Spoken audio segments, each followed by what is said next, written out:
ഓണമായാലും പെരുന്നാളായാലും കോഴിക്കോട്ടുകാർക്ക് ബീച്ചിൽ വരാതെ എന്താഘോഷം. കോഴിക്കോട് ബീച്ച് നിറഞ്ഞു കവിയുകയാണ്. ഒപ്പം തന്നെ DTPCയുടെയും ജില്ലാ ഭരണകൂടത്തിൻ്റെയും വിവിധ പരിപാടികളുമുണ്ട്. ഈ ഫ്രീഡം സ്ക്വയറിലാണ് വിവിധ പരിപാടികൾ. ഇന്ന് ഗാനമേള, അതുപോലെ തന്നെ നൃത്യങ്ങളുമാണ് ഇന്ന് പ്രധാനമായും നടക്കുന്നത്. നിരവധി പേരാണ് കുടുംബത്തോടുകൂടെ ഓണാഘോഷ നാളുകൾ ഇവിടെ ഗംഭീരമാക്കാനായി എത്തുന്നത്. കുടുംബത്തോടുകൂടെ തന്നെ നിരവധി പേർ ഇപ്പോഴും വന്നുകൊണ്ടിരിക്കുന്നുമുണ്ട്. ഹലോ, നമസ്കാരം, ഹാപ്പി ഓണം. എന്തുണ്ട്, എങ്ങനെയുണ്ട് ആഘോഷമൊക്കെ? ഇപ്പോൾ ബീച്ചിലാണ് ഇപ്പോൾ നമ്മുടെ ഈ സായാഹ്നം. ഓക്കെ, ആ ചേച്ചി, ഫാമിലി ഒക്കെ ഉണ്ടല്ലേ? എല്ലാവരും ഉണ്ട്. ആഘോഷമൊക്കെ അടിപൊളിയാ? അടിപൊളി. അപ്പം ഇനിയിപ്പോൾ കാത്തിരിപ്പാണ്. അല്പസമയത്തിനും തന്നെ ആരംഭിക്കുമെന്നാണ് അറിയുന്നത്. ഇവിടെ ഡാൻസും പാട്ടും ഒക്കെ. ഹായ് മോളു, എങ്ങനെയുണ്ട്? സൂപ്പർ. അപ്പം എല്ലാവരും ഉണ്ടല്ലേ, ഫാമിലി ഒക്കെ? എന്തൊക്കെയാണ് അടുത്ത ദിവസങ്ങളിലെ ആഘോഷമൊക്കെ?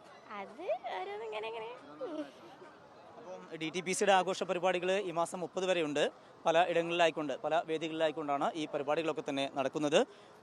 ഇതിൻ്റെ തൊട്ടടുത്ത് ബട്ടർ റോഡ് ബീച്ചിലുണ്ട്, അതുപോലെ തന്നെ മാനാഞ്ചിറ സ്ക്വയറിലുണ്ട്. അങ്ങനെ പല ഇടങ്ങളിലായിക്കൊണ്ടാണ് ആഘോഷം.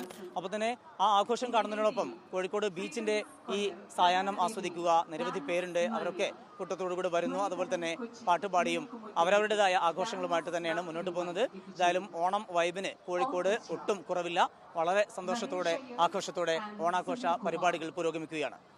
കോഴിക്കോട് കടപ്പുറത്ത് നിന്ന് ഷബീർ ഖലീലിനൊപ്പം സമീർ സി മുഹമ്മദ്, മീഡിയ 1.